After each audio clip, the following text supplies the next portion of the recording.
The main protagonist of this story accidentally gets reincarnated in the body of Yi He, and he is seriously freaking out over the fact that he just got reincarnated, and not just that, but he also got reincarnated back to the worst possible time, before college entrance exams. In Sha Kingdom, Ancheng High School Grade 3, he panics about his situation, wishing that he had gotten reincarnated into a body that has already gotten into college. Since ancient times, humans on the Blue Star planet have been plagued by a catastrophe known as the Secret Realm Invasion. This secret realm connects to another world filled with terrifying monsters that sometimes take advantage of rifts in the realm to invade the human world. Some of these monsters are powerful enough to actually flatten several nations and threaten the entirety of human civilization. So, in order to fight back for a chance of survival, humanity developed the beast gene system that works by injecting the beast genes directly inside a human body to awaken a monster template and unlock genetic talents, and only such warriors can save humanity. This caused these warriors to enjoy much higher status and benefits than other humans, plunging the world into an era where martial strength is everything. A world where only martial cultivation is worth anything and everything else is inferior to that. And then our MC is reincarnated into the body of Yi He, a high school student about to take one of the most nerve-wracking exams of high school, and also has new memories implanted in him by the system. He is currently in class, and his little panic episode draws the attention of the whole class, so they mock him and make fun of him. And one girl in particular, obviously a bully, tells him to just drop out and become a common worker since there is no way he is passing the exam. Now he is well aware of the bullied protagonist trope and deduces that the girl must be the head jerk face bully in his story. Assessing his situation and new memories, he is able to obtain some key facts about the body he now possesses, like the fact that he is not the most popular in class, and his parents died in a car accident in the previous year which made him lose focus in school and training, and then his grades took a dive and brought down the class average, which explains why the students are making fun of his grades. Meanwhile, he has unconsciously been staring at the bully girl while doing all this thinking, and it really ticks her off, and she reveals that this is actually a martial arts class so they can fight if that is what he is asking.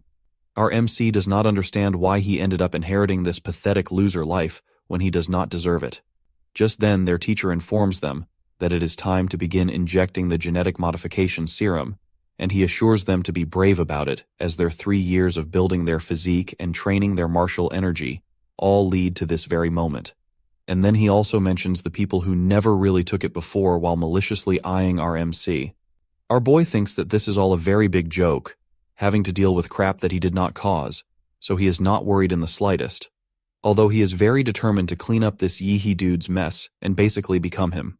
The students form an assembly at the school's injection hall, and everyone is waiting impatiently, wondering what the procedure is going to awaken them as and hoping that it is something powerful at least. Finally, a suitcase arrives, and the almighty gene awakening serum pops out of it, containing the primal genes of all magical beasts ever recorded by human workers. The teacher informs them that after being injected, they are to absorb one at random and awaken, but usually, having a strong physique ups your chances of awakening a strong gene. He tells them to be brave and calmly accept the surge of power that comes after receiving the serum, and then starts calling names to come up and get theirs. After each student gets the serum injected, they go crazy with power, almost like they are being possessed by some sort of evil spirit, which makes Yi He feel a little bit uneasy. He goes for it anyway and injects the serum straight into a neck vein, and then suddenly, nothing happens. It is puzzling to both him and his teacher, and he begins to wonder if he got scammed and was given a fake dose. The bully girl then appears just at the right time, of course, to mock him again for not being able to awaken anything at all, and he is starting to get really ticked off by her attitude. Just then, something hits him hard, and the system informs him that he has acquired an infinite monster template with basic information on his martial skills, which include basic QI technique, blocking palm, and iron body, and then physique rank, which is E. While he is being affected by the power, the dumb bully girl thinks that he is just pretending, and demands that he quit, but all he can tell her is to get away from him ASAP before it is too late. Of course she does not listen, and when his power explodes, revealing itself in the form of freaking Godzilla, she gets blown across the room like a paper bag.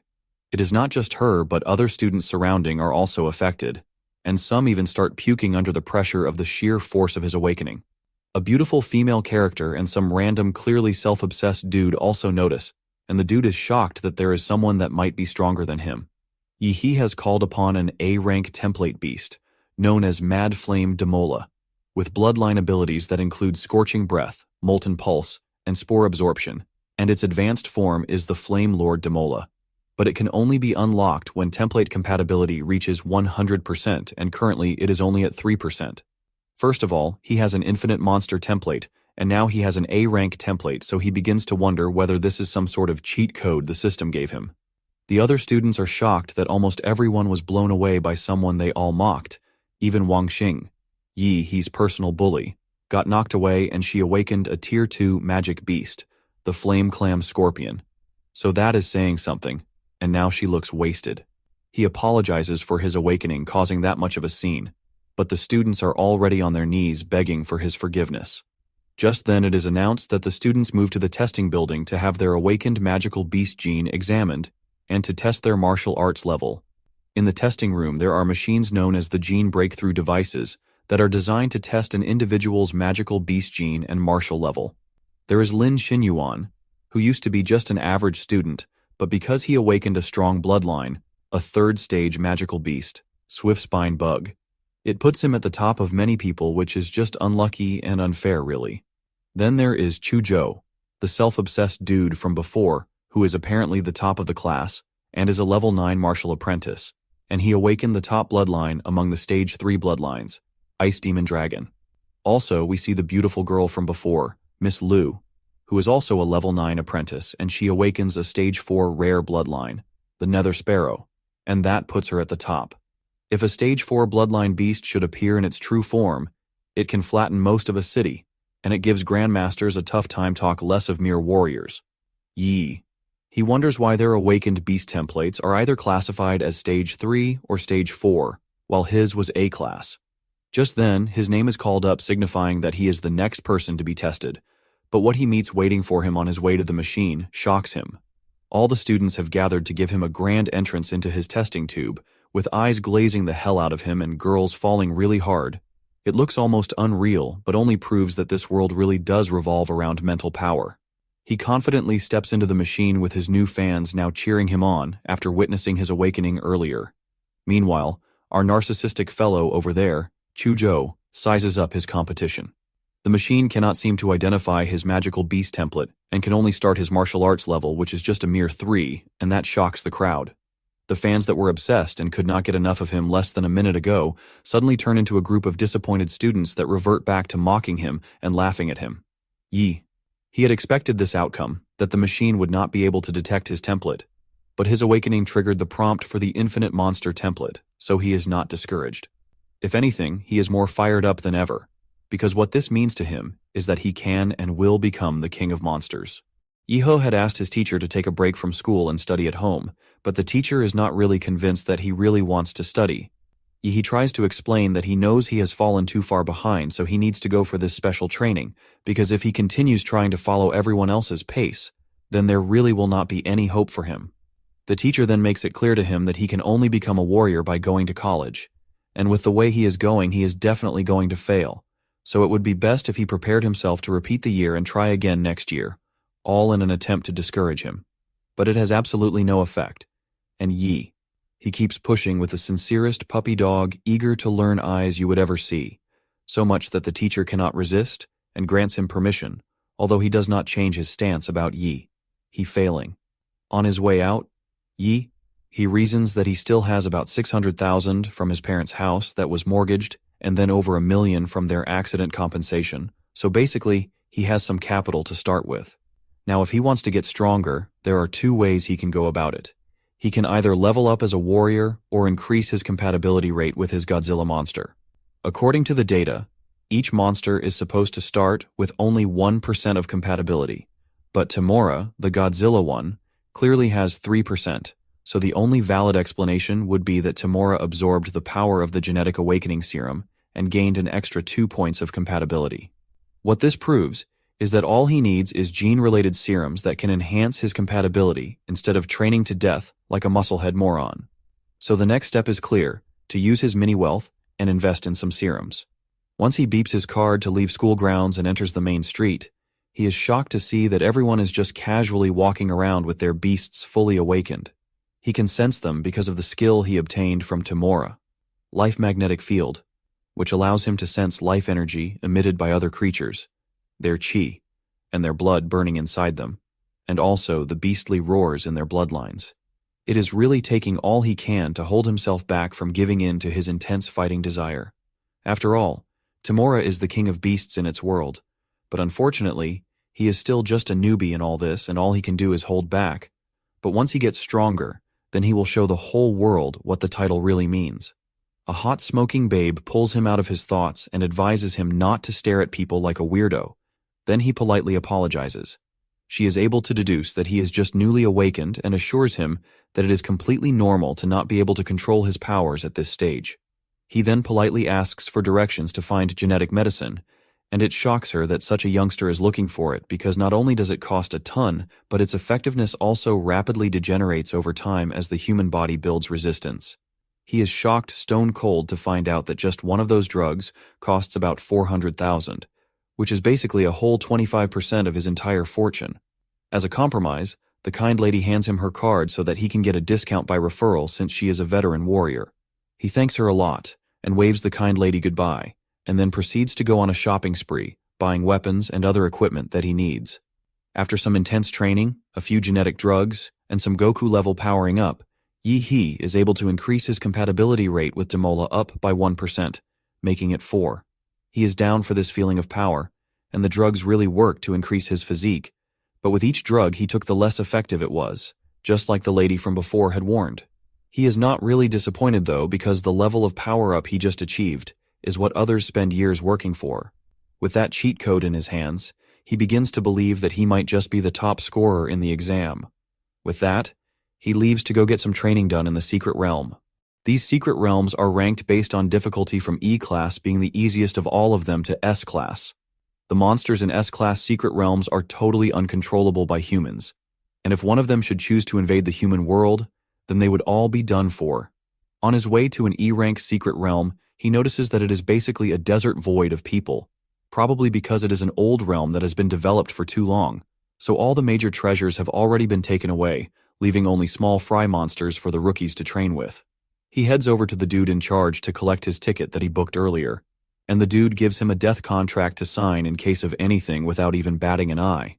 As he stands in front of the gigantic portal that is known as a rift leading to a secret realm, he is excited to take his first actual step to reaching his goal of becoming the king of beasts, so he dives right in without looking back, only to arrive on a strange planet with big moons and many stars, looking more magnificent than the textbooks he read described them to be. He is still taking in the beautiful scenery when an A-rank beast, Blade Fung Rabbit, tries to ambush him from behind, but he quite easily senses it and captures it instead, thanks to Tamura's life magnetic field ability that he now possesses, and so he crushes its head with his bare hand and eliminates it. He obtains a monster drop from defeating the creature, a magic core of average quality worth around 100,000 yen, which is overall a good score since he just made an amount that most people work hard to make in just a few seconds of entering this world.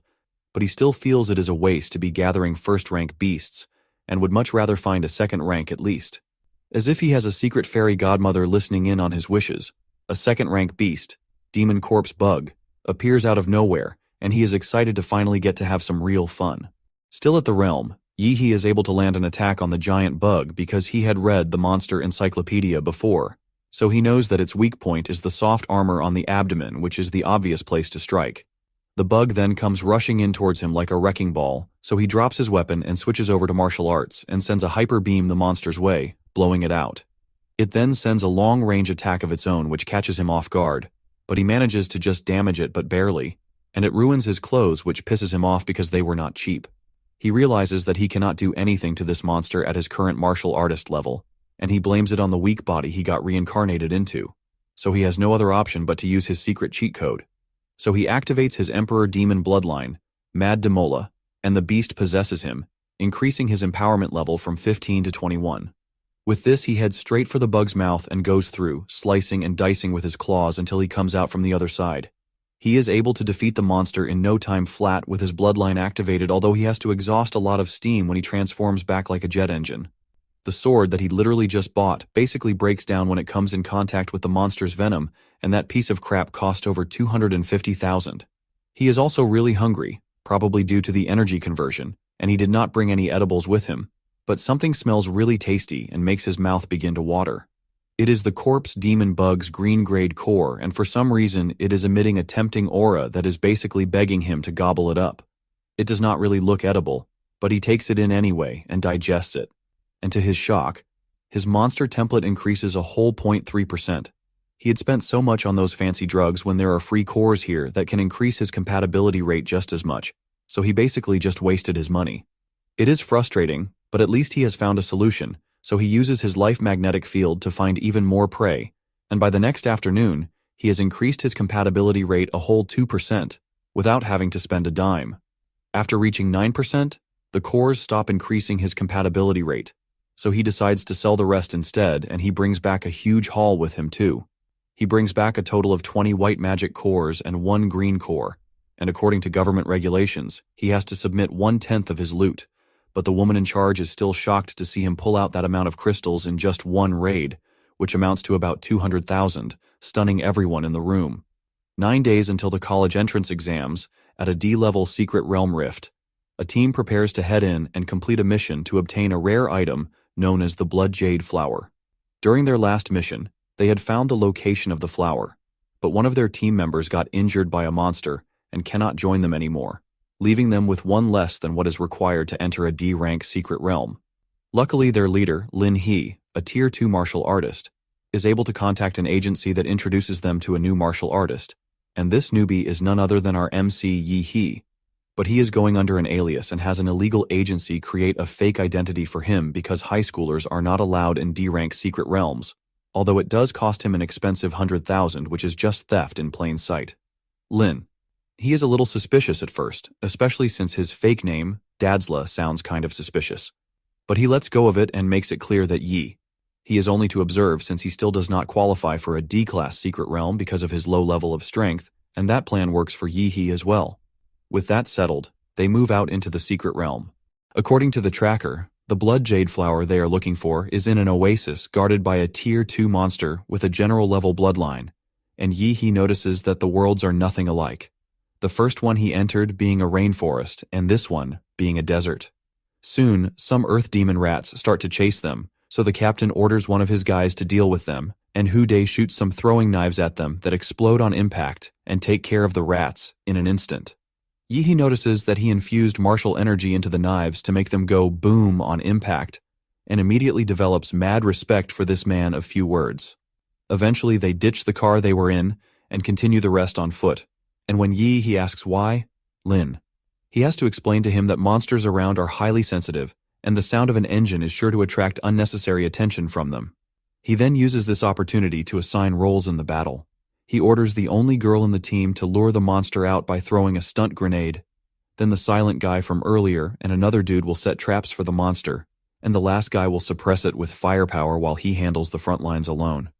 Yi-He is to just watch and do absolutely nothing like they agreed to earlier, which he is still pretty okay with. Just then, the girl shoots the stunt grenade as instructed, which contains pheromones to trick monsters into believing that their territory is being invaded in order to attract them. And just like Lin He predicted, the Tier 2 Earth Dragon shows up right on cue. Meanwhile, a crazy-looking guy stumbles upon the knives that Hude had thrown at the rats, and he is excited about it for some freaky reason. Lin He slices the dragon's head clean off and it falls, and it seems like the plan is a success, so they proceed to continue on their journey, but the Earth Dragon is not completely dead even though it is beheaded, and it tries to attack an unsuspecting Lin He from behind. Luckily, our MC Yi-He leaps just in time to save him and cuts the dragon's arm off, then sends a mighty attack from above that finally finishes it. The entire team is shocked that a novice like him can actually pull such a move, and they all gather and get friendly with him, even the captain. They also get the Earth Dragon's essence as a sweet drop from killing the monster that seems like it could sell for a good price, but it just looks like a tasty snack for Yi-He to improve his template. Lin, he is now starting to feel pretty optimistic over how well things are going. But that cheer turns into a horrific shock when the cool guy that Yi-He had so much respect for turns around and stabs him in the gut, shocking the entire team before he steps back and reveals that he is actually on that bald, crazy-looking fella from before, Huo Peng's side. In other words, he betrays them. Yi-He is confused, so one of the team members explains to him that this Huo Peng is actually a dirty thief who robs martial artists when they're on the job, and now he has set his eyes on them, The knife used on the captain is laced with poison, and it greatly weakens him, but he doesn't understand how the information got out since he only mentioned it after they had already entered the realm. It is Yi He who immediately realizes and points out that Hu Dai embedded the info in his knives, and the rats gave him the perfect chance to send it out, which explains why Huo Peng was getting freaky with it earlier. Hu Dai commends Yi He's smarts and even reveals that he is aware that he is actually a high schooler playing dress-up and pretending to be an adult, but that doesn't move Yi He in the slightest. If anything, he is disappointed that the man he once respected turns out to be such a scumbag.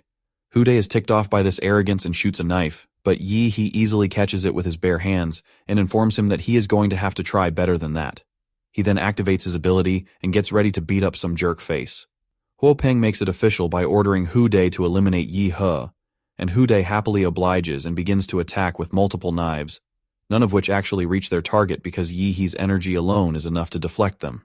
Just then, Hu Dai disappears from sight and appears again behind him in an attempt to land a sneak attack, but Yi He can easily sense him coming and decides to use this opportunity to test his new martial arts skill. He sends a bolt of energy through the dude's chest before Hu Dai can even land.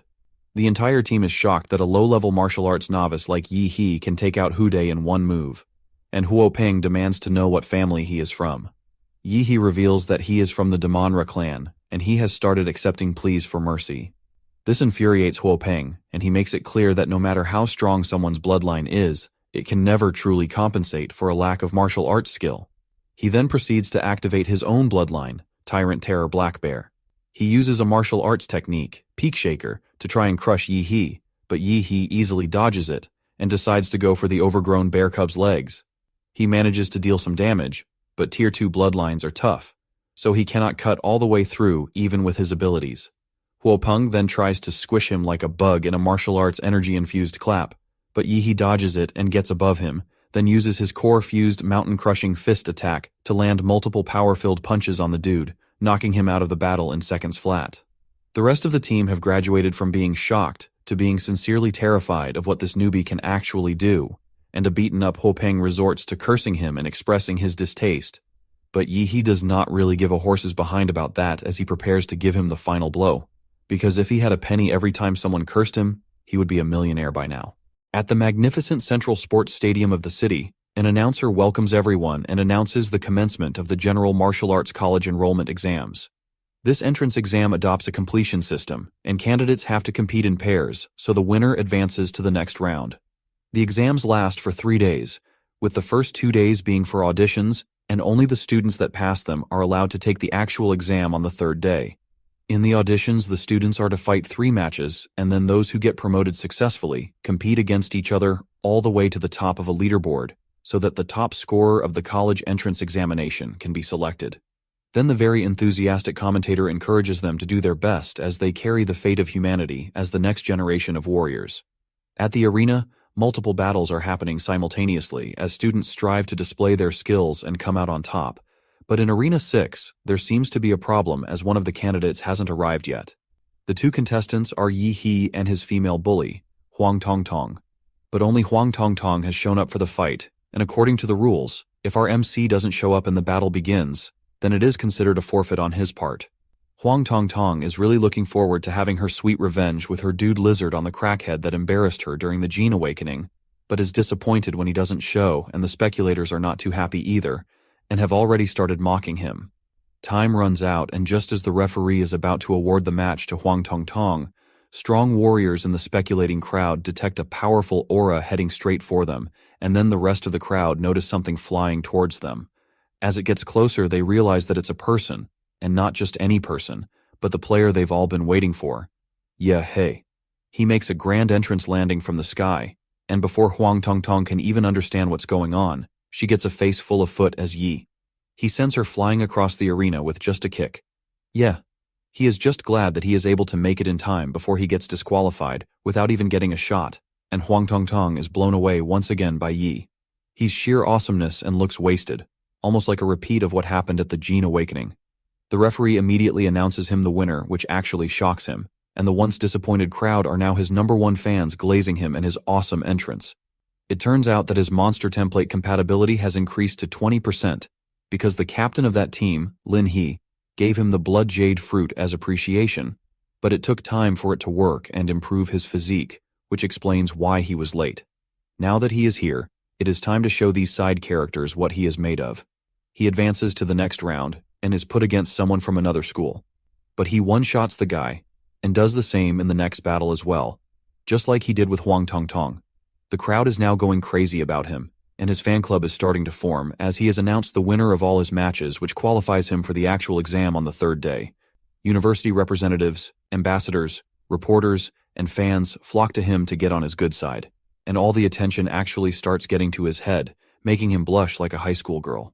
There are all these options suddenly available for him, but he kindly declines all of them and boldly claims that he wants to enter Huadu University. Immediately he claims this. The people that were obsessed with him seconds ago immediately lose interest. Like he's old news, and he doesn't blame them for it, because even he himself knows that the university he just chose is the best university in the country, and among the top 5 in the entire world. And their entrance rate is less than ideal, so that place is considered a sort of holy land by martial artists all over. And in a second city like his, the entrance rate is even lower, but that only makes him want to get in even more. And plus, he really wants to see the look on their faces when he makes first place in this entrance exam tournament. Just then, some gentlemen that look like they work in the FBI or something request that they reevaluate his martial arts level, and he sees no problem with it, so he cooperates. The officers are shocked to find out that he has gone from a 3rd-level martial artist to a level 9 in just half a month, and he starts to worry that they may find out that his way of leveling up is unnatural and a cheat code is involved. But these men also know that he had taken a break from school and has been frequently visiting E-level secret realms, so they question him about that. He then pulls the same trick he did on his teacher with his puppy dog eyes and motivational face, and then he reveals that he broke through his genetic lock. This leaves them shocked to their core, and they rush out to go report this to their higher-ups as soon as possible, and that is when it becomes apparent to him that he has become somewhat of a subject of interest to these crazy people. Social media is bustling with parents and supporters cheering the students on, and as Yi Doom scrolls through these, he realizes that there is no one cheering him on. And then it dawns on him that he really is just a lonely orphan who nobody cares about, except someone does. His teacher from his high school, who had shown no regard for him earlier, is actually secretly cheering him on from his TV. But there's no way for our MC to know this. Soon the time for the main exam arrives and Yi is called out for his first match, and his opponent is Luo Xuan, who is quite popular and is the top from his school, an 8th-level martial artist with an Awakener's rare 2nd-level magical beast bloodline. Plus both his parents are warriors, so he has quite the fan following. Yi is less than impressed though and graciously gives him the first move, which ticks Luo Xuan off, so he starts glazing himself. Yi makes it clear that whoever he thinks he is will not change the outcome of this battle, and this is the last straw that breaks the camel's back because Luo Xuan snaps and activates his bloodline, then rushes to attack Yi. But our nonchalant MC doesn't even try to dodge or deflect, but uses his bare hands to stop a beast semi-transformed Luo Xuan in his tracks. Yi then commends the poor boy for his momentum, but it's nothing compared to the power of the black bear he fought in that D-rank realm. He then crushes his hand, bringing Luo Xuan to his knees, and then he uses his power punch to finish him in one attack. It's really an easy win for him, and Yi is getting sick of all these unchallenging battles that end after just one attack. The once revered Luo Xuan, who was so cocky and flaunting his family's power, is now passed out on the arena floor, disappointing all his fans and followers. Meanwhile, Yi is easily declared the winner, and the battle wasn't even a close one. He is now going viral with all his one-shot wins and immediate victories. His fans grow stronger and cheer him on. Chuzhou watches as Luo Xuan is being hurled to the sick bay like the victim of a tragic accident, and he is glad that the man he chose to be his rival isn't a slacker, contrary to what people believed in the past. Meanwhile, at Huadu University's admission office, they are observing the match through a live broadcast and saw everything. And now an officer demands that he gets all the information on that student that won, aka Yi, as soon as possible. At another arena, the second match begins in earnest, and the percentage of people hyped for this one are mostly males because it's a battle between two hot genius beauties, Kai Xiaoling from a different school, a fiery fighter with lots of energy and a fierce aura, and then there's Liu Qingjiju from our MC's school, a stone-cold beauty that's silent and focused, but has a deadly presence.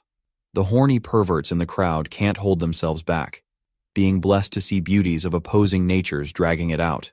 The referee commences the battle, and Kai Shaoling immediately kicks things off with a kick attack, being sick of Liu Qingyiju's emotionless face.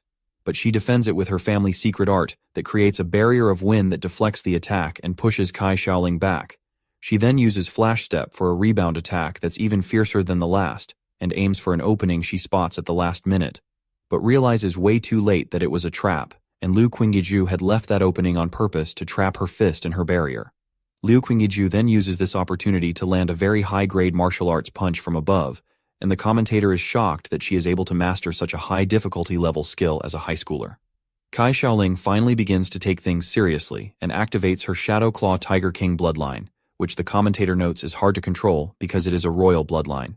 Now that she has shown her cards, she asks Liu Qingyiju to do the same, but our cold princess informs her that her normal form is more than enough to deal with such an inferior opponent like her.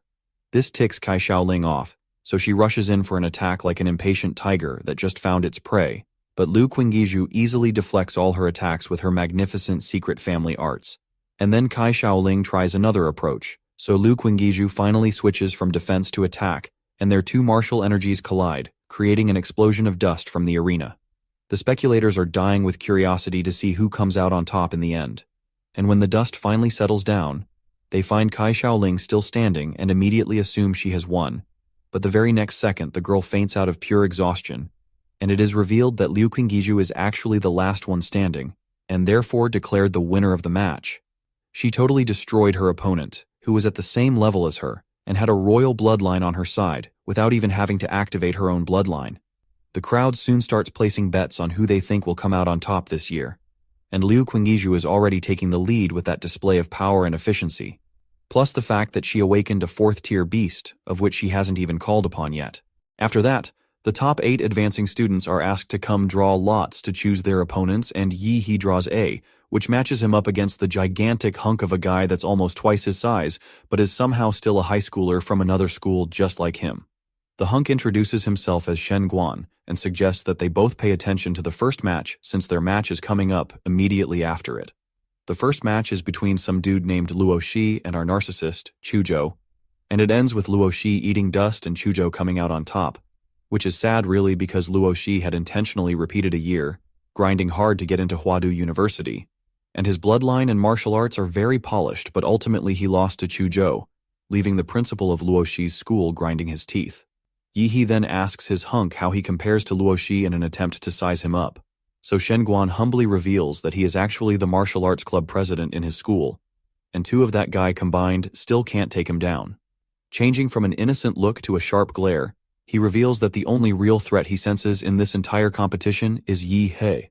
Ever since he was little, Shen Guan's senses have always been unusually sharp like an animal's, and right now, he is sensing that Yi He is some kind of volcano just waiting to erupt.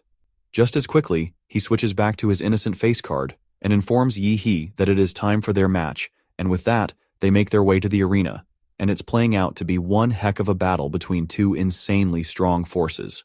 The competition for the top 8 students to pass the college entrance examinations is in full swing, and currently a heated battle is taking place between two very overpowered characters, and just the impact from their clashes is enough to blow the audience away, literally. Shen Guan notices that he is now getting a nosebleed due to the effect of Yi He's bloodline that directly targets cells in the body, and Yi He on the other hand notes that this Shen Guan fellow actually used his martial arts energy to create a barrier on his body surface, blocking the effects of his nuclear radiation ability. He commends his martial arts skills and recognizes the big guy as an actual monster of an opponent, which gets him fired up for the first time since this entire exam began. Shen Guan then decides to show a martial art move of his very own that has been passed down from his family and sends a powerful attack towards Yi He, and he can't dodge in time because it's way too fast, so Yi He takes the blow of Shen Guan's double punch move straight to the gut. The crowd goes wild as the almighty one-shot master Yi He has finally taken an attack that actually causes damage, only proving how powerful his opponent really is this time, and it's so strong that he has to step back a little bit. Shen Guan doesn't intend to give him the slightest chance to catch his breath, charging straight at him immediately with the force of a mountain bear and lands an attack, but this time, Yi He is able to block it with his bare hands. Yi He realizes that his opponent is not just plain strong, but also uses his martial energy by integrating it into his body, causing double the damage. All his other opponents before him were weak trash with no experience fighting a strong enemy whatsoever. But Shen Guan is definitely a force to be reckoned with. To his shock, Shen Guan's arm slides behind him, and in the split of a second the hunky dude has got our MC in a chokehold.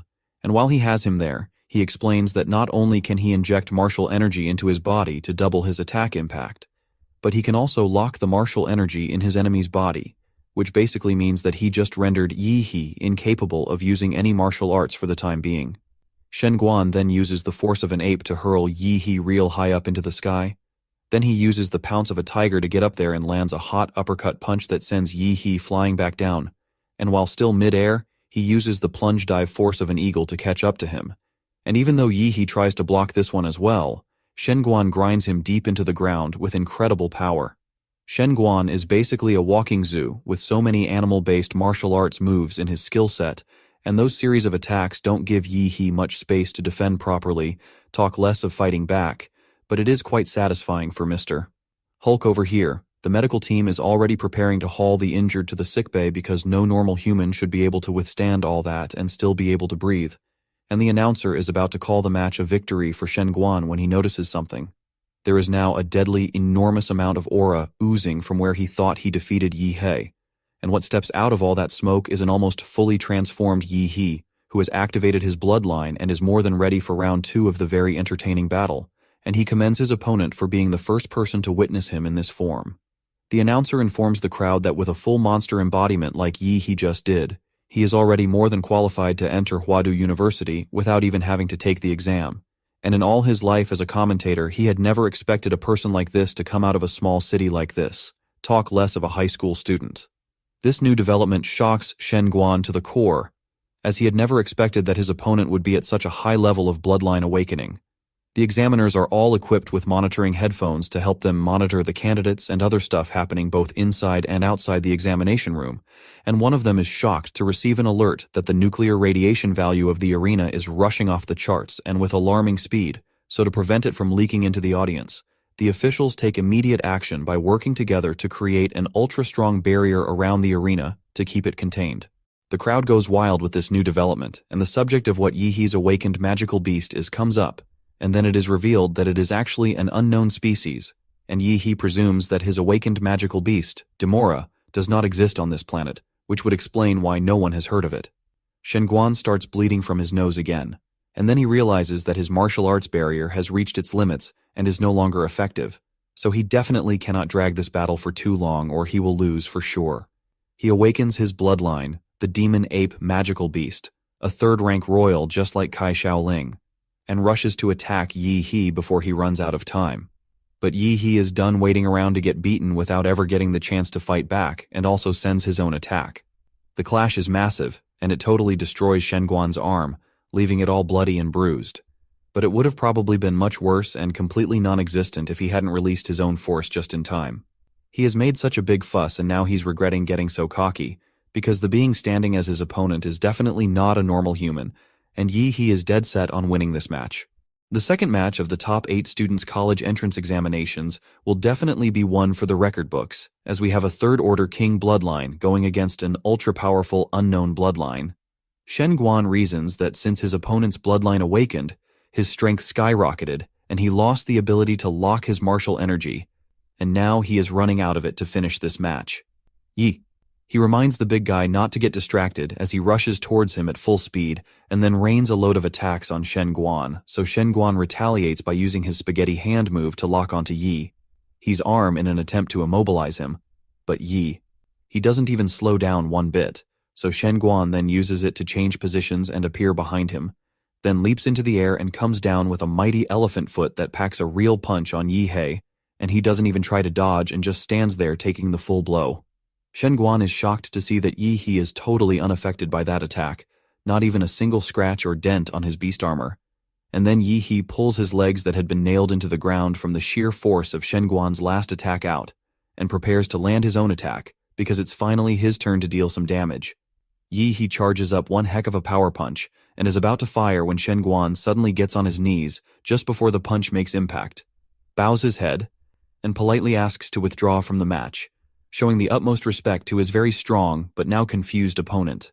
This, of course, doesn't sit well with Yi He because he has waited patiently all this time, taken all those beatings, and was very ready to finally deal some real damage of his own, and now the big guy suddenly wants to surrender. He eventually lets it go and has to burp out all that excess energy that he built up in preparation to attack and transform back, because he knows that the rules won't let him attack an opponent who has already surrendered anyway. The battle is declared over, and Yi He is announced the winner, and his fans go wilder than ever and glaze him so hard. In mere seconds, memes about Shen Guan's loss have already been created and are circulating, while clips of Yi He's battle and aura farming are going crazy on the internet. And fan groups are rife with speculation going around that neither Chuzhou nor Liu Qinggizhu might even be a match for him at this point. The principal of Shen Guan's school, who is also the same principal from Luoxi's, is now boiling with anger because even though he was disappointed when Luoxi lost, he had really put all his hopes on Shen Guan. As Shen Guan returns from the battle, the principal yells at him for admitting defeat even after all the money the school had spent training him, and tells him to forget about college until he's able to pay off that debt. Shen Guan then calmly confronts him and, with an intimidating glare, informs him that he couldn't take the punch without severely and permanently damaging his body. And as for the school, he very well plans on repaying his debt. But he warns the fat jerk face never to raise his voice at a much stronger warrior than he will ever be again. And the principal, whose yells have turned into a terrified shaky nod, agrees. After this round of the fierce competition ends, the emerging four winners are Yi He, Liu Qinggizhu, Chuzhou, and some other nobody side character that the writer didn't even bother to name. The supporters of these students are cheering for them, including the old man who is cheering for Yi He. The draw for the semi-final rounds begins, and Yi He draws first again, but this time he is matched up against the ice-cold princess Liu Qinggizhu, who is determined to win, although you couldn't tell from her emotionless expression. The first match is about to begin, and it's an internal battle between two students from the same school, and the crowd is extremely hyped for this one as they will see their goddess go against the aura farmer, and the audience is divided equally with supporters of Liu Qinggizhu on one side and supporters of Yi He on the other. Liu Qinggizhu's supporters argue that she has mastered two extremely difficult and mysterious royal martial arts that earned her the nickname of Goddess, as she was able to beat Kai Shaoling without even having to activate her 4th-level Netherbird bloodline. On the other hand, Yi He's supporters argue that he has extreme power, and although he was forced to unleash it by Shen Guan, he still displayed extreme strength and had not shown all he can do before the match was forfeited, so he shouldn't be ruled out just yet. It can be anyone's game at this point, but one thing all of them can agree on is that this is most definitely going to be the most epic battle yet. The crowd goes wild at the arena as the two warriors make their way onto the battleground, and once they have firmly stood their ground, the referee commences the battle. Yi He immediately releases a lot of steam that creates a smokescreen, reducing visibility, but Liu Qinggizhu is able to escape it, although she can do nothing but sense the monster that's growing in the middle of all that smoke, and she hopes that her opponent is strong enough, with a hot determination to come out on top. The smokescreen that Yi He created covers the entire arena, drastically reducing visibility for both his opponent and the spectators, and they are growing very impatient, wanting to see everything that's going on, so the commentator tries to distract them in the meantime by hyping the battle. Yi He is well aware that his opponent's martial art skills are top-notch and far beyond his, so if it comes down to a battle of techniques, then he won't be able to touch her no matter how powerful he is. And with those high-level techniques comes an over-the-roof IQ, so the longer the fight drags on, the more time she has to come up with a clever strategy that would take him down instantly. This means he needs to go all out from the start and not give her any room to think, so he rushes straight for her with his martial arts power punch about to attack, and Liu Qinggizhu perceives this and starts preparing her royal martial arts ultimate defense technique to block it, but at the very moment of impact, Yi He switches from the power punch to a low kick instantly, which Liu Qinggizhu is not prepared for, so she can't defend against it on time, and it makes contact, causing great damage. She is forced to retreat back a few steps to regroup her thoughts, annoyed that he has tricked her so easily after yelling out a punch but switching to a kick at the last second. But Yi, he is a beast who doesn't care about battle morals and doesn't wait for her to recover before sending his next attack her way, which really is a martial art power punch this time. The crowd isn't really a fan of Yi. He's underhanded tricks, but the dude is determined to win no matter what, and Liu Qinggizhu is barely able to block his attack this time with her bare hands. The surprise attack has totally thrown Liu Qinggizhu off her game, and now she can't concentrate well enough to come up with a strategy, and Yi He is not making it any easier for her. overwhelming her with attack after attack and leaving her with no chance to escape at all. He punches, then follows it with a power kick, and then comes down at her with a double X/attack that pushes her away, then comes after her with claw fist and sends slashes her way. Liu Qingiju notices that his claws are filled with martial energy and only barely dodges the long-range slash attack by jumping over it, and then she finally tries to land her very own attack, but it doesn't even slow him down one bit, as he emerges from the smoke to her face, closing the distance between them in mere seconds, then sending a rain of punches her way that she can do nothing but try to block with her bare hands. Liu Qingiju is shocked that he is still not tired after using so many high-level attacks in a row from the start, and she has mastered 2 high-class mysterious royal martial arts, one for the ultimate defense and one packing serious offensive power. And she notes that if she could use either of them, then she would be able to escape his numerous attacks, but he is not giving her even the slightest opening to utilize any of them. She realizes that if she doesn't do something quickly, she will be pushed off the battle stage and automatically lose to him as per the rules, so she is left with no other choice than to use her final trump card, a form she has never shown anyone till now, and Yi notices amid his punches that something is happening. Liu Qingiju awakens her Netherbird bloodline and transforms into her beast mode, which grants her wings that she uses to soar high and escape Yi's attack range. She is granted magnificent wings that greatly increase her speed and mobility, making her appear like an actual angelic saint from heaven, and the crowd goes wild at the sight of it. Liu Qingiju then proceeds to inform Yi that she can't really control her strength in this form, but he gets even more fired up and excited because up till now he has only been using half his strength, so now he can finally let loose and go all out in this battle. Before he can finish that sentence, Liu Qingiju appears behind him and starts round 2 of their match by activating her ultra-powerful offensive royal martial arts that she has been dying to use. But Yi is able to react on time and sends his atomic blast fist her way, so the 2 opposing powers collide, creating an impact force so strong that the crowd can barely keep their eyes open due to the sheer magnitude of the force. The collision results in Liu Qingiju being pushed back, and then she looks to see that Yi has also activated his very own bloodline, this time using the beast embodiment to the extent that it almost covers his face, and he is charging up a crazy amount of energy that will produce one heck of a blast. The first semi-final of the college entrance examination is still ongoing, and if you think it was fierce before, then think again, because it's only getting more and more intense. Liu Qingiju realizes that the energy fluctuations she is detecting are definitely not good, and Yi over there is focusing really hard to gather up power and charge up his energy. It's like a scene from the actual King of Beasts, Godzilla, as the protruding spine on his back starts storing a massive amount of energy that is being transmitted to his mouth, and then he releases it in a large energy beam that spurts out of his mouth like an atomic breath wave and destroys everything in its path. It heads straight for Liu Qingiju, and she uses her wings to try and protect herself from the sheer force of the blast. Then she activates her latent ability that grants her feather reflection, so when the blast makes contact with her, her feathers try to reflect the energy every which way apart from directly at her. The result of this is that the beam loses its target and divides into multiple smaller beams that head straight for the terrified audience who are sitting ducks in the stands, but they are all blocked by a new barrier that covers the entire arena just in time to save the speculating folks from being completely vaporized by the atomic blast. The man responsible for this barrier is none other than the city's mayor Huang Qing, a young and powerful man who is proud to see that his city has birthed such young and powerful warriors like the students he is currently watching battling it out. The commentator assures the crowd that they don't have to worry about their safety anymore, since the mayor himself has taken it upon himself to keep everyone safe so they can focus on enjoying the premium entertainment the battle is offering, which ushers in a sense of relief as the crowd cheers for him.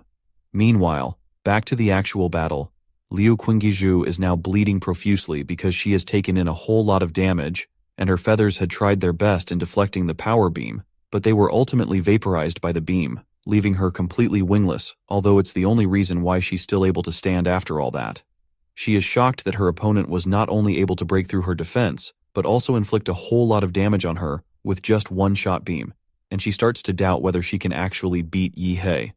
Liu Qingiju has grown up under the pressure of her family bloodline ever since she was very little, and her mom only added to the pressure, feeding her with a whole lot of anxiety and fear of losing, and even when she was too tired and couldn't breathe, she was forced to keep working until she won, as that was the only option and the only thing her mom taught her to do.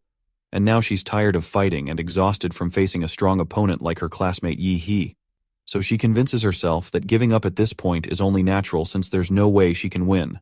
And with that mentality, she tries to attack, but it's just a plea for help covered in a last-ditch attempt of an attack. And she leaves herself wide open in hopes that he would take the chance and defeat her quickly. But to her ultimate dismay, he does absolutely nothing, and just stands there and takes the attack head-on. She is shocked that he didn't even try to dodge, talk less of take the advantage that she had clearly left open for him. So he tells her that he noticed that her fighting spirit has gone out with the most disappointed and condescending look ever. He then informs her that he refuses to win a battle by default, and he is tired of accepting surrenders, and as he charges a power punch, he declares that he is going to win this battle fair and square. He punches a shocked Liu Qingiju, although she tries to block with her arms and tells her to start taking things seriously because he will. After that, he overwhelms her with a series of attacks, pinning her to the ground and asking her repeatedly when she's ready to be serious. He obviously has no intention whatsoever of being a gentleman and has no regard for the fact that she's just a girl, and she, on the other hand, has never been beaten so much since she was a child. She doesn't understand why he won't just take the victory of this stupid battle and call it a day, even though she basically handed it over to him on a silver platter. At some point she can't take it anymore and she snaps, making a grand explosion of power that blows Yi He away, and then she tells him that it's very rude to hit a woman, especially in the face, with mad feminist energy. Yi He calmly informs her that if she wants to stop getting hit in the face and treated like his personal punching bag, then she better step up her game and start taking things seriously. She definitely obliges to that request, as she uses a taboo martial art to transform into a mightier version of her magical nether bird beast form. If she was an angelic saint from heaven before then, she's an actual goddess with this new transformation, and she is determined more than ever to take our MC down no matter what. Liu Qingiju has finally revealed her magical beast's true form, and Yi He is liking the new look, happy that she is finally taking things seriously and taking the battle to a whole new level of epic. To respect her for this level of commitment, he decides that he won't hold back either and releases the power of his bloodline that grants him the monster embodiment armor that makes him look like he just stepped out of the Kaiju number 8 anime. He then uses a technique to combine the monster template of Samura and a skill of his called Hard Qigong that optimizes his combat abilities and doubles his attack strength. He then heads straight for her to kick off round 3 of their battle, but Liu Qingiju is already ready for him and sends a huge blade slicing hurricane towards him, which he counters with his power fists and easily breaks through without even slowing down. He continues on his way to her, but she breathes in and uses a sonic scream attack on him next, using the wave to repel his scream and eventually repelling him back as well. Then he informs her that she's not the only one that can scream and begins charging his Godzilla energy blast at his protruding spine, but she detects it and informs him that there's no way she's falling for the same attack again. She charges up an attack of her own, completely giving up defense to release her family's strongest move and determined to face him head-on this time around without looking back. After he has finished charging, he sends his Godzilla atomic breath blast her way, and it's as fierce or maybe even more than it was the first time, and she retaliates by sending her now charged-up bloodline ability, Netherworld Blood Thorns, that blast off in the form of several powerful spears.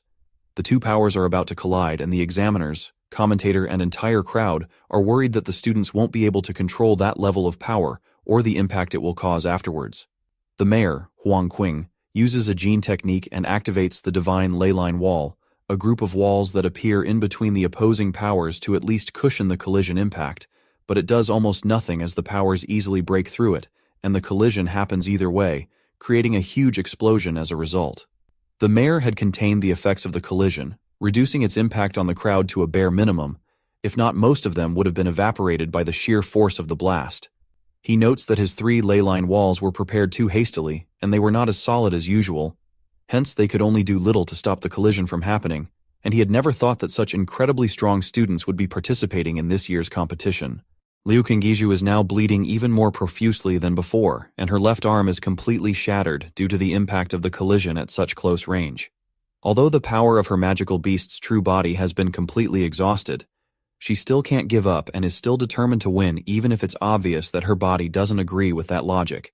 Just then, He steps out of the smoke, and to her shock, he is still standing strong with barely a scratch on him, even though she clearly felt her attacks connect.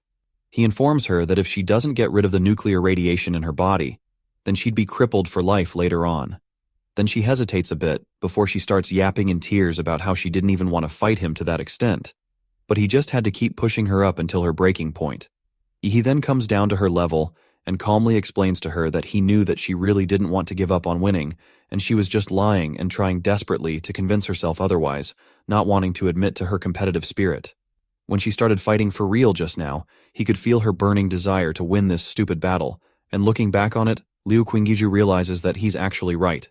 All through the last round of their match, she was truly giving it her all, because deep down, she really wanted to win, even if it meant sacrificing all her defenses and focusing solely on her attacks. She has no idea what's wrong with her because she had thought that she deeply hated the idea of fighting and wanted to lose to him as soon as possible, but for a moment she felt the exhilarating feeling of fighting for herself. He then gets touchy with her, which makes her blush, but he is actually just using his ability to repair her arm, while advising her to focus more on her battles and reject distracting thoughts. He then leaves her with that battle tip and a completely healed arm, completely free of injuries, but not before commending her for being the strongest opponent he has faced so far, and wishing that he would have yet another epic battle with her in the future, hopefully on more friendly terms, and that makes her blush like some high school girl. After that, the smoke from the battle clears up and the obvious winner is Yi He, so the match is declared over and victory is handed over to him. After Yi He defeated Liu Qingiju, Chuzhou also won his battle as expected, so that brings the competition to its final match to decide the overall winner between the Dark Horse Yi He and Ice Apex Chuzhou from the same school, and the viewers of this battle are going crazy with the numbers. The battle immediately commences and Chu makes the first move with his ice sword against a very eager Yi He, and then he charges towards him, creating multiple versions of himself and his sword as he goes, all targeting our MC. But Yi He doesn't have the time or patience it takes to start figuring out who's the real one and who's the clone, so he just uses his power punches to blast through all of them at insane speeds. This reaction shocks Chuzhou, and he realizes that there's no way he can take this monster of an opponent on in close combat, so he decides that he'll use long-range attacks to take him down. Chuzhou immediately uses his blood awakening to call upon the power of his magical beast, the Ice Elemental Dragon. Then he uses the ability it grants him to execute Icy Pulse, which freezes everything around him, creating a huge iceberg on the arena to the crowd's amazement and trapping Yi He in ice to chill for a bit. His supporters praise him for both his strength and handsomeness, and for being able to put the very hot fiery Yi He on ice to cool down, literally. But only Chuzhou knows that just that attack alone took a huge toll on his body. To everyone's shock, the iceberg that Yi He is supposed to be trapped in begins to melt from the inside, and then Yi He's signature Godzilla atomic blast shoots out from it. Chuzhou is stunned that Yi He was able to break free from his power trap so easily, and he tries to use an ice shield to block the incoming atomic blast, but it does little, and he has to take the full force of it. Yi He then confidently steps out of his refrigerator prison, now fully transformed, and informs Chuzhou that he has run out of luck because their elements are natural enemies. And Chuzhou realizes that the power gap between them is just too great, so he decides to give it his all in a final attack and starts a move that he has saved especially for Liu Qingiju. But Yi He is an even more witty opponent. Chuzhou creates a huge sword of ice, tall enough to compete with a whole building, and the mayor is shocked once more to see such a level of ability and power in mere high school students. He then descends the huge sword on Yi He, but it completely shatters as he stops and breaks it with his bare hands, barely causing himself any harm, and then he tells Chuzhou to try again when he has a bigger sword. Chuzhou is shocked at this outcome, but he knows when he has been thoroughly defeated, so he asks his opponent how much of a chance he has of winning the battle, and he informs him that at this point the number is on the negative side. With that, he humbly forfeits the match, and he automatically wins by default. His fans go wild and he goes viral instantly on social media and on billboards, and the entire country cheers him on at this point. The commentator officially announces him as the top scorer of this year's college entrance examinations, which means he has achieved his goal. He is immediately bombarded with questions and an interview, so he goes ahead to take the mic and begin his appreciation speech, thanking his teacher for always encouraging him even at his lowest. This brings the old man to tears, and he swears to be a better teacher from now on. Just then, Yi He spots his school teacher promising a 2 million scholarship if he could advertise the school as well, and being a sucker for money like he is, he immediately praises the school and headmaster as well. Finally, he thanks himself for all the hard work and dedication he put into reaching where he now stands, and just then the system alerts him that he has actually been rewarded a random template ability for becoming the #1 scholar, and this update surprises him. After the battle and competition have ended, our MC faces yet another threat, being chased down by a horde of over-energetic reporters. One pervy one in particular wants to know which of the hot girls in the battle he finds pretty, or maybe which of the guys if he swings that way, but he totally ignores those inappropriate questions and runs for his life. He finally loses them, but finds himself at a basketball court, and just when he's rejoicing about his newfound freedom, a character from behind sneaks up on him and frightens him. The mysterious man assures him that he is not a reporter, but actually a representative from Huadu, and he has come to have a little chat about the issue of genetic locks. This topic name alerts Yi He, especially because he is sure that he didn't open any genetic lock, so he begins to worry that his secret cheat code has been found out. The man asks whether he learned about the word from his father, and according to the memories of the previous owner of his body, Yi He apparently had. The man then asks why he never questioned how his father, who was a lowly taxi driver, knew about such a top-secret word that has nothing to do with his profession, and he starts to suspect that the man is about to reveal some big secret. The man hands him a file that the school had deemed okay to release for him, and when he opens it, he realizes that it is from Prometheus, a secret organization that was blocked and wanted by the government. So many of their members had to go into hiding, but they were once a giant in the field of biological studies, and genetic lock therapy was one of their key projects. He finds it hard to believe that he is some sort of product of a secret wanted organization that his cheap dad was part of. And when the man assures him that the government won't come looking for him, he is sure that he isn't moved by any of this. So the assurance really isn't necessary. But then the man tells him that his safety is a top priority, which makes his head bloat with pride, and he starts glazing himself. When the man finally decides to leave, he is glad to finally be alone so he can test out the rewards that getting top scorer got him, especially the new monster template. He impatiently activates it, and it reveals to him a brand new monster template like it promised, and it turns out to be a D-rank template, super gigantic humanoid, with a compatibility rate of only 1%. It's not really impressive compared to his Demora, but then he gets the smart idea to convince the two of them to turn into one gigantic Demora monster, also known as a colossal titan. Then he would truly be the king of beasts. At another location, Huo Peng's brother, Huo Long, cancels all of his future plans to deal with a particular issue, and the dude is very upset, especially when he receives news that no remains of his brother could be found at the realm he was last seen in. But what was found instead were little remnants of nuclear radiation that clearly match that of Yi He, who is now famous as the top scorer. Huo Long blames his little brother for acting so rashly and not listening to him, especially when their mother has left him in charge, and then Yi He comes up on the TV. Huo Long reckons that this Yi He dude must be so talented, with universities like Huadu practically knocking on his door at this moment, but he predicts that they would never be able to see him enroll. At Yi He's residence, he receives a letter from Chuzhou asking that he accompany him to go investigate a new C-rank secret realm crack that is predicted to open later in the afternoon, and Yi He wonders who the hell still uses letters in this day and age, especially as a teenager. He shows up at the designated place nevertheless, and to his surprise, it is packed full of other warriors that want to go check it out, unlike the other low-level rift venues he had gone to train in. Just then, Chuzhou catches up with him and immediately notices that Yi He has gotten stronger than he was at their battle, and it's true because Yi He had actually taken some gene meds that increased his compatibility with the giant humanoid template to 35%. But it is still uncomfortable that Chuzhou was able to tell after just a few seconds of meeting. Yi He then asks which university he is planning on attending after school, and Chuzhou reveals that he will also be going to Huadu, which means they'll continue to be classmates even after school. Although Yi He notices that Chuzhou seems a little bummed, like something is bothering him, he doesn't get much time to ask about it though, because just then the rift to the secret realm appears, and they soon have to face a freaky three-headed bird monster. The freaky three-headed bird monster emerges as soon as the secret realm opens, and one of the warriors immediately orders his fellow brothers in battle to tear it into pieces and force their way through, as the beast is blocking their entrance.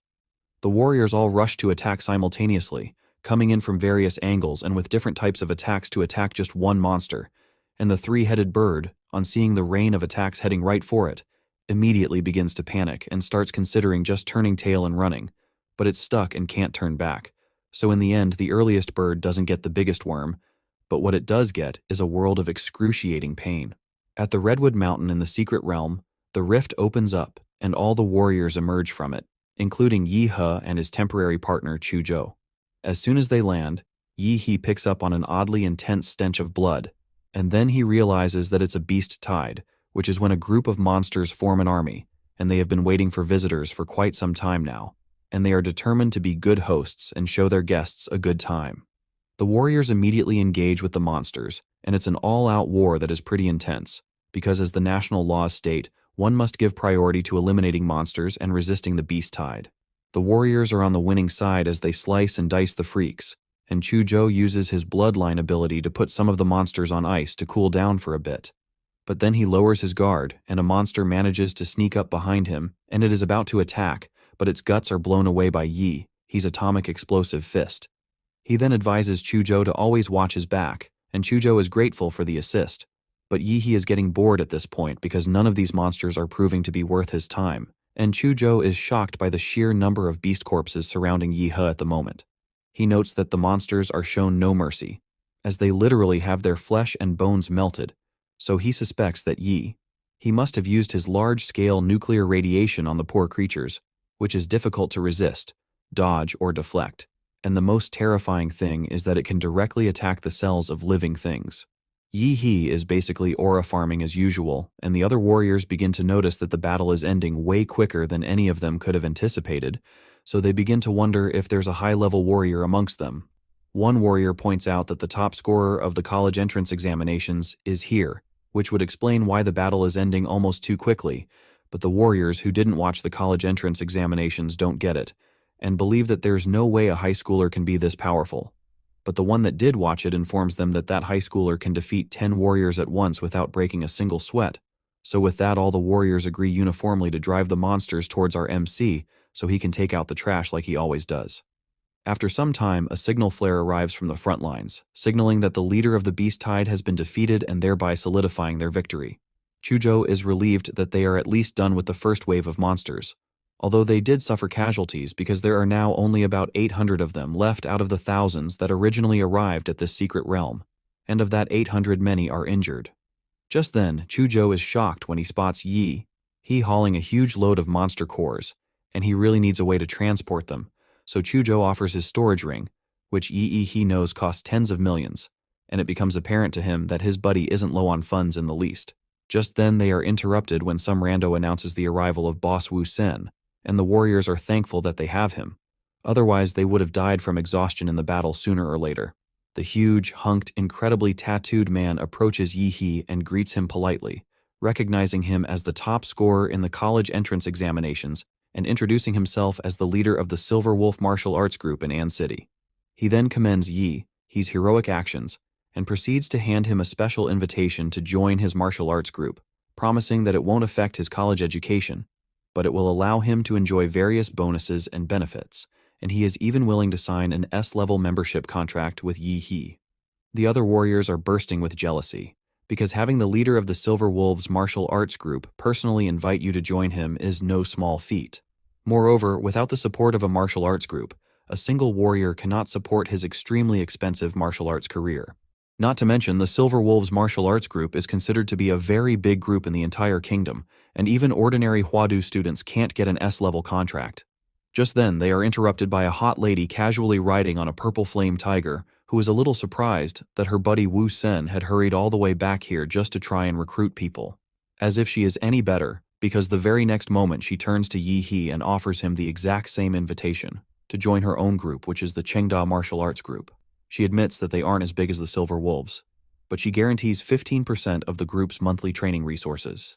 The warriors get even more jealous now, because having 15% to yourself is basically equivalent to having an entire stake in the company, and they are shocked at how a single high school student is able to make 2 high-ranking group leaders go absolutely nuts with their recruitment offers.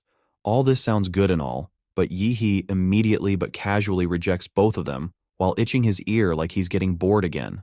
Wu Sen had not expected it to be easy in the slightest, so he respects Yi He's decision and decides to settle for friends instead, and then informs him that his group will always be there if he ever feels like reaching out. And so will Chengda's, and Yi He is still not interested in any of that. But he has no issues with making new friends, so they shake on it, and Wu Sen is well aware that he is using the same hand he used to dig out earwax, but Yi He suggests that they don't sweat the minor details. After the whole confrontation is over, Chuzhou suggests that they do some light exploring since they are done repelling the beast tide, and he has the bright idea of going to the treetops of the giant forest to get a better view of the whole area and then make plans from what they see, all of which Yi He is down for. With that, they speed off deeper into the secret realm, and Chuzhou can't help but notice how much faster Yi He is than him. They arrive at the treetops, and what they see is something straight out of a fantasy novel. Chuzhou is shocked to see strange beings that look like they are over 1,000 meters higher, freaky enough to send your imagination into overdrive. Yi He doesn't agree that they're too hard to imagine though, because they're still young and nobody knows the future, as they might discover things way freakier or even uncover the truth behind this secret realm. But in the meantime, he is not even trying to hide his excitement anymore and is just grinning from ear to ear. Chuzhou isn't too surprised at his reaction, because he expects him to get excited at things that any other normal human would be terrified of, and it's obvious that not only does Yi He beat him in raw power, but also in willpower as well, and he truly believes that Yi He is the true definition of a warrior. Meanwhile, Yi He can practically taste the monster cores he will obtain from those beings. Then he notices something odd, which is that his life magnetic field, which is supposed to detect the distribution of life in this secret realm, is detecting an area somewhere in the southeast, like a vacuum zone, completely empty. He knows that where there is smoke there is fire, and the bigger the winds and waves, the more valuable the fish. So with that he sets sail for the stud lake at the southeast and beckons Chuzhou to go take a look. Just then, Yi He is delighted to spot a familiar figure. Sister Yuli, the hot chick who helped him get info on Beast Awakening meds when he had just started his training, and she is delighted to spot him too, admitting that she had not expected him to get so strong so quickly. Her friends are pleasantly surprised that she is up close and personal with the famous top scorer, and they urge her to introduce them. He then inquires as to how long they have been here, and she reveals that they actually just arrived, and two of her teammates who are very good swimmers had gone down to scout the lake. Just then, they are interrupted by one of the swimmers, who emerges with an excited expression because he now believes that they're going to be rich. He is asked to explain, so he reveals that there is actually a relic down there that is guaranteed to make them a fortune, and Sister Yuli now shares in his excitement. Yi He has no idea what is going on or what relics are, and why people are so stoked about it, so Chuzhou explains that in the secret realms, there are some mysterious buildings that are suspected to be left by ancient civilizations in the same world, so they are collectively called relics by experts. And it is theorized that the theoretical basis of many of the modern human martial arts and genetic technologies they use today came from these relics. It is then that the swimmer teammate, whose name is Yu Yang, notices that there are actually two strangers eavesdropping on their conversation and proceeds to raise his guard. But Sister Yuli stops him in time and explains that the two men, Yi He and Chuzhou, are actually top scorers in the examinations, and they are basically overpowered, so it would be wise to let them join in the raid this time, and Yi He is more than happy to lend a helping hand in exploring the ruins. Yu Yang then wants to know how they plan on dividing the spoils of the raid, but since they are just external aids, Yi He is okay with them distributing the spoils according to the amount of effort he and his buddy put in. Yu Yang reluctantly agrees to this and warns them not to get any funny ideas, but deep down he really just doesn't want to make enemies of them because he is sure that they will become very important figures in the future. With that settled, the entire team dives into the lake, and after a while they arrive at a cave that is above the water, and Yu Yang reveals that the ruins are waiting for them just past this cave. When they enter the cave, Yu Yang is surprised that the other teammate that was sent with him to scout earlier, Li Wei, isn't waiting for him here like he asked him to. One of the teammates thinks that he might have found some treasure and left first, so Yu Yang tries contacting him through his device, but it doesn't go through. Sister Yuli then asks if he investigated whether there were any traces of monster activities the first time he was here, and Yu Yang reveals that they did and even released monster bait bombs, but they couldn't find any monsters. Another of the teammates begins to reconsider their entire raid because it is really starting to give dangerous vibes, but Yu Yang is more determined than ever and reminds them that if they never try to dare pick up riches and glory that is right in front of them, then they'll forever be low-level losers. So he orders that those who are afraid can go back to the surface and run to their mommies, but those who actually want to get the green back should stay behind. The team stands still, and he takes it that nobody is planning to give up on all these treasures, so he urges them to follow him. Yu Yang leads the way using an ultraviolet flashlight to detect footprints on the ground, and the rest of the crew follows close behind him.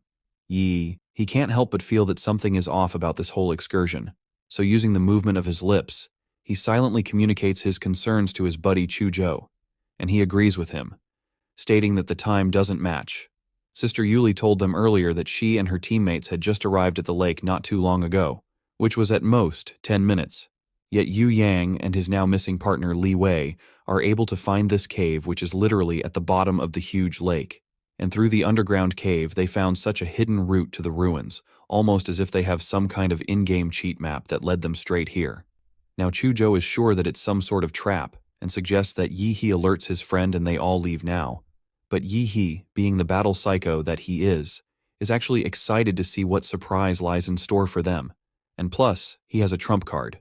Just then, they enter a part of the cave where they see a lot of vines all tangled up. And then they also spot a monster core tangled in the vines. But it has lost its brilliance, having been drained away a long time ago.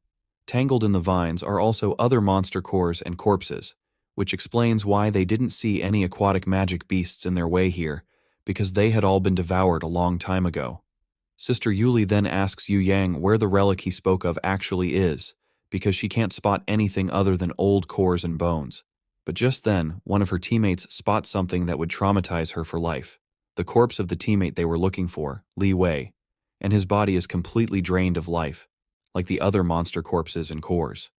The sight terrifies them, but then Yu Yang breaks down and starts having a complete crash out, trying to make sense of everything, and at the same time spurting nonsense like a corrupt laptop. Just then his head starts to swell as he realizes what actually happened to him the first time he was here, and all he can manage to tell them is to run before the vines burst out of his head and take him out instantly. The teammates watch in horror and confusion as they see him being devoured from the inside out. But an atomic burst from Yi, he completely takes it out. Not even Yi He could have predicted that a monster would be so smart, and he reveals that after it hunted down the two first warriors that were sent here to scout, it went and parasited the brain of one of them, using him as bait to catch even more prey, basically using a virus to reprogram the unfortunate dude's head, and now they have all been lured to its hunting ground, and the giant one-eyed vine monster reveals itself. The monster then uses giant rocks to block the way they came from, blocking their only path of escape, and Chujo reveals that he has actually seen the kind of vine monsters in books. It is a second-level king-class monster known as the Ghost Demon Vine. Sister Yuli is even more terrified when she hears him say that it's a second-level king-class monster, knowing fully well that the king-class species cannot be estimated by ordinary levels, and by that it is way beyond what any of them are capable of. Yi He, as usual, doesn't really care about what level it is, because all he has to do is pulverize the creature to bits, and that will be that. But then something bursts right through the cave. A dude burning with rage who apparently has a grudge against Yi He, and he is an 8th-level warrior. Yi He is actually surprised that there is still someone out there who has it out for him, and Huo Long reveals that once he heard that there was some dude using nuclear radiation in the secret realm of Redwood Mountain to fight the beast tide, he just knew he would find him here, after which finding his current location by following the remaining radiation traces was a piece of cake. Huo Long continues to reveal that he was actually following Yi. He like a creepy stalker all this while concealing his traces but didn't expect him to find him anyway, and use huge rocks to block his path. Because for some reason, Huo Long assumed that that was Yi He's doing. He continues yapping about how he stopped his heartbeat and breathing, falling into a state of suspended animation. But he is shocked that Yi He detected it, which would explain why he was able to take out Huo Long's brother, Huo Peng. To be completely honest, he has no idea he had a weird stalker dude following him around, probably because he was too busy dealing with the vine monster, and he doesn't even know who the dude is or why he just rushes in and starts monologuing as if he is the main character of this story or something. This greatly pisses Huo Long off, so he rushes to try and attack, but then he is stopped dead in his tracks when the vines get hold of him, and then he realizes way too late that he is actually in the lair of the Ghost Demon Vine monster, so he immediately assumes that this is all Yi He's grand master plan, to lure him into the monster's hunting ground, and let it deal with him without Yi, he even having to lift a finger, and this only infuriates him even more. Huo Long knows that how the Ghost Demon monster works is that it absorbs all the martial energy from its prey, and releases neurotoxins, so if he continues to fight it, he will definitely lose it here. And he curses Yi, he for tricking him into falling for such a devious trap. But our clueless MC has absolutely no idea what he is yapping about and just watches him unfold his own drama from a distance. Huo Huo Long is pissed now because he came all this way to fight Yi. He not some stupid vine monster, so he intensifies the battle as a result. Sister Yuli realizes that the cave will collapse in on them if the fight goes on, and then he yells at her to get out of the way, and when she turns she sees him charging up his atomic breath blast, and he fires it straight at the cave, breaking through the wall and making the water rush in. He then orders Sister Yuli and her crew to leave first, but they are not going anywhere, not on Huo Long's watch. He escapes the vines and tries to land an attack on Yi He, but an ice blast interrupts him, and Chuzhou makes it very clear that there's no way he is going to stand by and let the dude even come close to Yi He. Huo Long informs him that he is an 8th level warrior, so a little increase in temperature won't hurt him. But then he comes up with a fist full of atomic power, tired of this old man's yapping, and lands it on Huo Long.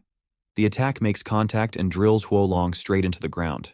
Yihe then advises that Chuzhou take a hike because their opponent is a high-level warrior, so he is a little bit out of his league, especially as he is now, so it will be best for everyone if Chuzhou just leaves the big scary guy to him. The ghost demon vine has gone completely berserk, and it is now stirring up the bottom of the lake into a complete mess. Sister Yuli is shocked to see only Chuzhou emerge from the water and demands to know where Yi is, and Chuzhou wishes he could tell her that he is right behind him. Back down at the bottom of the lake, Yi activates his super gigantic humanoid template and transforms into a colossal titan, and then he easily deals with Huo Long and sends his beaten-up body flying out of the lake. Then there is this massive explosion that's one for the history books, leaving a magnetic pillar of thick smoke that looks like it can be someone's phone wallpaper. Soon after, Yi emerges from the water and requests some clothes from Chuzhou, who rushes to his aid. When he is all dressed and settled, Chuzhou finally interrogates him about what happened down there and about that massive explosion.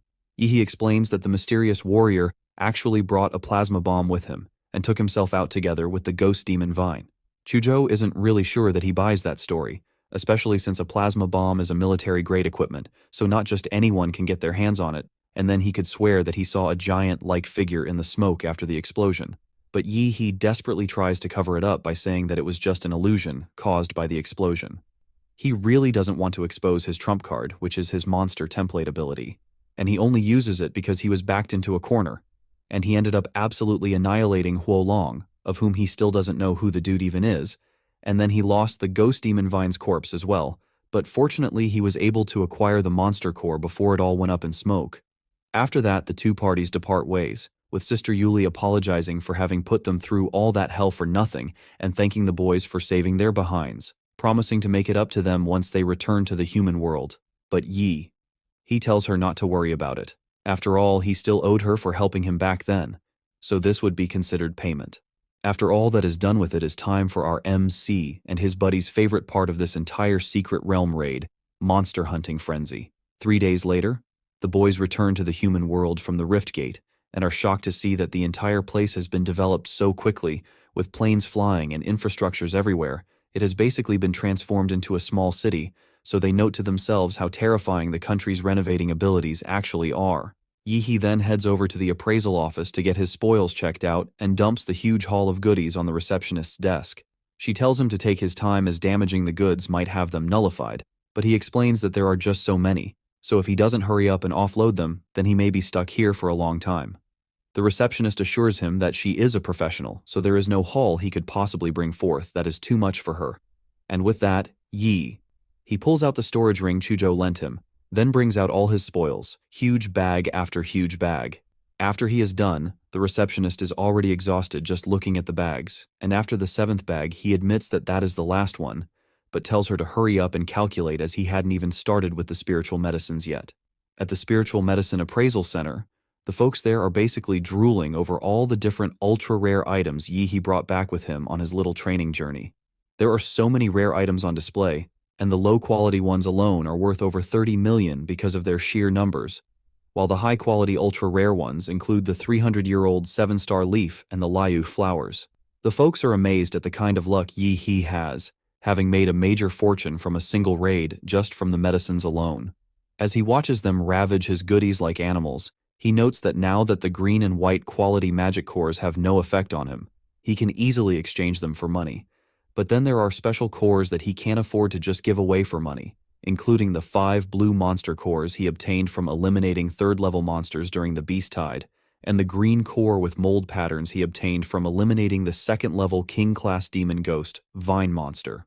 At the end of everything, the total amount that gets deposited into his account is 27,507,000. Now that he has finished dealing with the monster cores, he figures that he should probably go find a buyer to sell the identified spiritual medicines to. Just then, a sleek-looking limo pulls up in front of him and an old gentleman steps out, introducing himself as Li Yutian, the boss of Pinghe Pharmacy. He heard that Yi He had laid his hands on some ultra-rare spiritual medicines, so he came right away to offer to buy them off his hands at a price much higher than the standard market price. Yi He is kind of concerned that his personal information got leaked like that, which means the appraisal center has no regard for confidentiality, but it doesn't really matter now because he has been itching to sell the medicines anyway, and this old man just saved him the trouble of having to look for a buyer.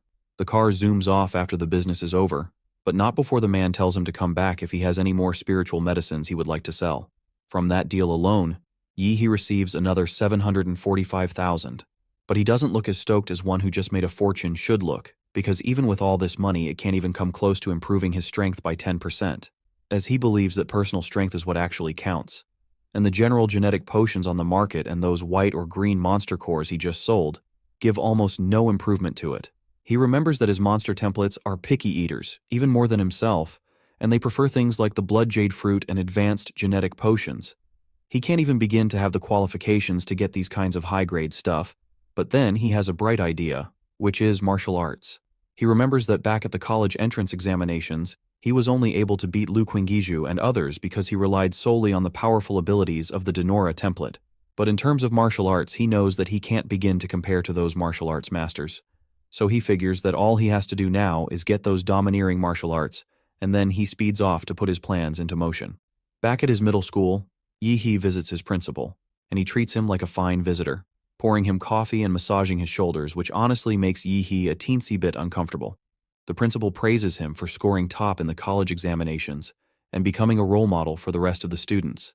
And when Yi He offers him an ultra-rare medicinal wine, not as a gift but to honor his elders, he praises him even more, calling him a strong student who comes back to honor his teachers and alma mater, with his eyes stuck on the jar of wine.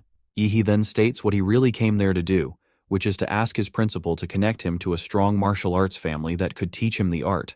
But the principal reminds him that he is basically guaranteed a spot at Huadu University, which is going to teach him all the martial arts he would ever want to know, so he shouldn't be impatient. Then Yi He strikes him with his motivation eyes move, which played a key role in getting him this far.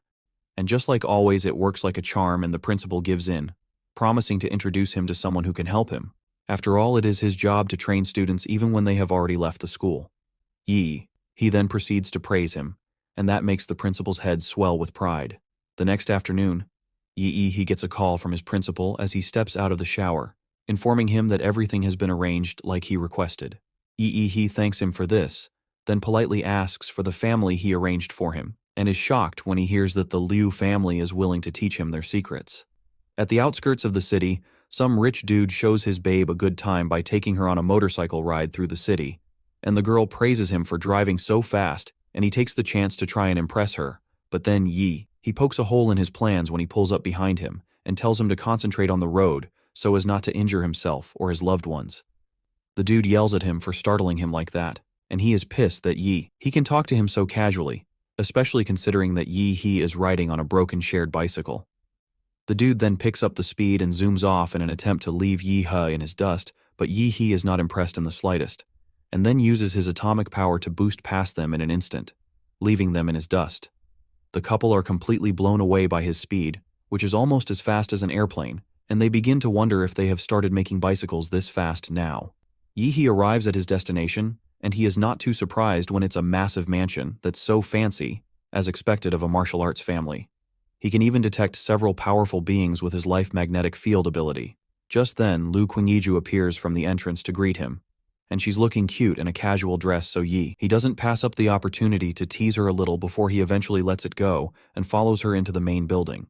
Once they arrive at the magnificent infrastructure, Lu Qinggiju introduces Yi He and announces his arrival to her mother. Her mother, the head of the Liu family known as Qin Lan, steps down to welcome him, and she is looking so hot and classy, so hot that Yi doesn't mind oozing over her like a total pervert, even though she is technically somebody's wife, and somebody's mother, just like Prime Minister Chow Chow, who always has a problem liking other people's wives. In the past, after the college entrance examinations had ended, Liu Qingiju returned to her family, back to her mom, and she didn't know how to face her, but then her mother assured her not to be nervous. She had watched the live broadcast of the entire battle between her and that mysterious boy named Yi He, and she wasn't displeased in the slightest with Liu Qingju's performance. But Yi He was just too powerful, so powerful that Qinlan truly believed that even if he was up against Haodu students themselves, he would still come out on top. So there was really no reason for Liu Qingju to belittle or blame herself, because nothing she could have done would have changed the outcome of that battle. Qinlan reminded Liu Qingju that her brother wasn't very talented, so he couldn't inherit the Liu family name, and in her generation, she was actually the only one who could take on the responsibility of the Liu family. But then Qinlan also recognized that she was just a girl, and there's only so much one girl can do. Because Liu Qingju's father had passed away early, their family was left with no master to back it up, which was why the family had no choice but to retreat to this small city. She then informed her that if a big family wanted to marry her, they might have no right to refuse, and that would be the end of the Liu family as they knew it, with them handing over the century-old foundation to total strangers. Qinlan then revealed to Liu Qingju her plan to match her and Yi He together as a couple, which caught Liu Qingju off guard. Qinlan continued to explain her reasoning, which was because Yi He was a very talented young man who came from a simple background and had a bright future, and to boot, she didn't see him as a person with wolfish ambitions. Liu Qingju was left speechless, but her mom assured her that she didn't have to answer now, but to just try and get along with the young lad first. Back to the present, Qinlan is now welcoming Yi He into her home, and Yi He gives her a little gift as appreciation for all the help she is granting him. She then reveals that she had heard from the principal that he wanted to learn some advanced martial arts and orders her daughter to show him the way. Yi He is shocked that she agreed so easily, and Qinlan explains to him that Liu Qingju would take him to the family's martial arts pavilion, but warns him that since they aren't allowed to take anything outside, he would have to learn it all in one day. She then reveals that there are 3 Xuanwu martial arts deep in the martial arts pavilion, and whether he can learn them in time would depend entirely on his ability. He absolutely understands and agrees to these terms, thanking the entire family for helping him. Qinlan is shocked that he is thanking the entire family instead of just herself and realizes that this is just his way of making a promise to the Liu family, which is good because she fully intends on making him fulfill that promise.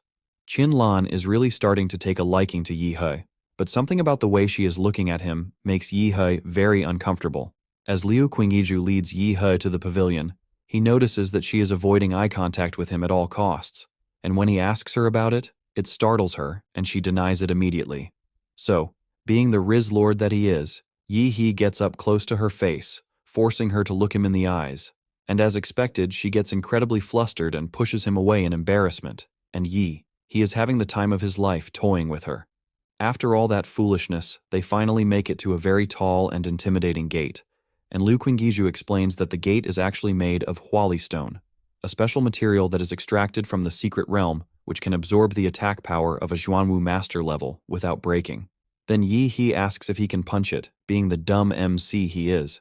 Liu Qingju gives him permission to try, irritated that he didn't even listen to a word she just said and wasn't amazed at all. He then activates his atomic punch, and when Liu Qingju sees the blue light again, she has to look away because it refreshes the trauma from the college entrance exams.